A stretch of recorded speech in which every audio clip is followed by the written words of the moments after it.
எடு நீ வெட்ட நீ சொல்லு. மாதம்பழத்தை ஈஸியா உரிக்கிறது எப்படி? மாதம்பழத்தை ஈஸியா உரிக்கிறது எப்படி? போடு. முதல்ல இந்த மண்டையை வெட்டிக்கணும். அப்புறமேல இந்த நடுவில் வந்து எடுக்கணும்.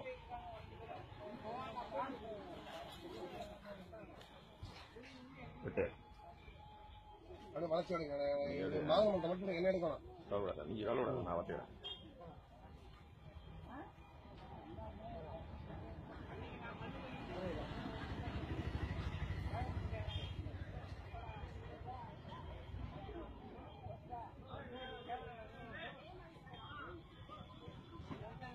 இது எடுத்துருங்க.